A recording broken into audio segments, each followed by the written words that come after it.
C'est pour nous un plaisir de recevoir l'Agence mauritanienne d'information, l'AMI,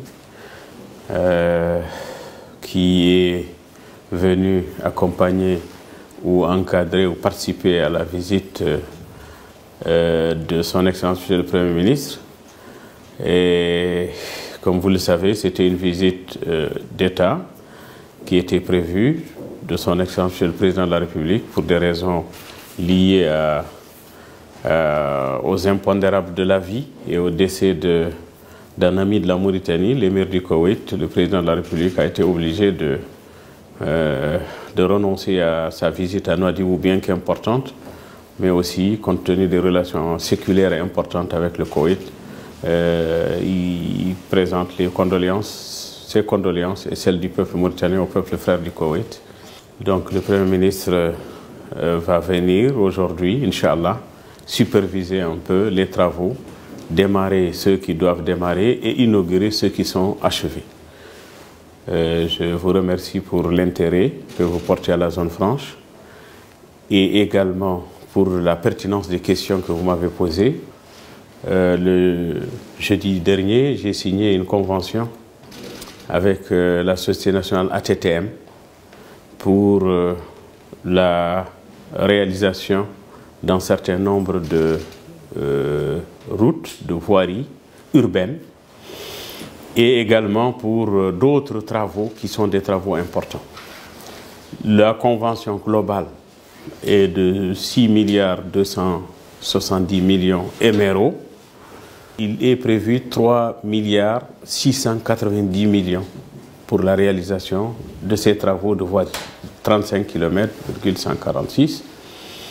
La consistance de ces travaux, c'est d'abord le désenclavement de Haï Tarhil, de Haï Vedila, connu sous le nom de 5 bis, et de Haï El Wafa.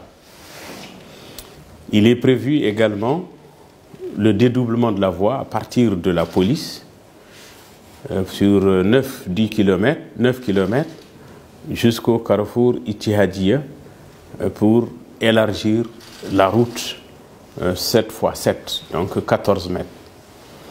Donc cela sera fait et la route existante également sera elle aussi traitée et au même niveau, donc reprise et remise à neuf.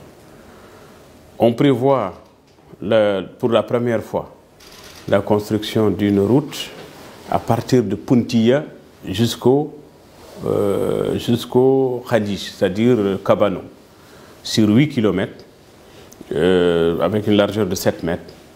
Donc cette route va désenclaver Puntia et va permettre un peu aux populations stéphanoises d'utiliser une corniche au bord de la mer jusqu'au Khalij, et ça va se poursuivre également avec la route du Khalij. Il est également prévu la route reliant l'aéroport à la base militaire qui est là, qui fait 1,8 km. C'était une route en terre, remblayée, mais nous allons la goudronner, Inch'Allah. En plus de cela, il est prévu quelques routes à l'intérieur de la ville de Nouadhibou qui sont dégradées ou qui ne sont pas goudronnées, qui vont également être réalisées à l'occasion de cette activité. Et je rappelle que c'est une activité qui est faite en commémoration du 63e anniversaire de notre indépendance nationale. Et donc c'est dans ce cadre et dans cette ferveur que la zone franche a pu concevoir ce programme, mais qu'il réalise aussi sur ses fonds propres. C'est sur des fonds propres de la zone franche que toute cette activité est réalisée. Donc du point de vue de l'activité de voirie, alhamdoulilah, ça va être une première et il n'y aura plus un quartier qui ne sera pas relié à un autre à l'intérieur de Nouadhibou. Toutes ces activités sont faites suivant les orientations de son Excellence Monsieur le Président de la République, qui nous a instruit par rapport à la nécessité pour lui de faire en sorte que toutes les populations, toutes les grandes villes, notamment notre capitale économique, soient une ville véritablement où il est facile de circuler, où, comme vous connaissez, l'activité qu'il y a ici à Nouadhibou, c'est une activité importante de pêche industrielle et autres. Donc voilà un peu la consistance des travaux de la voirie sur 35,146 km.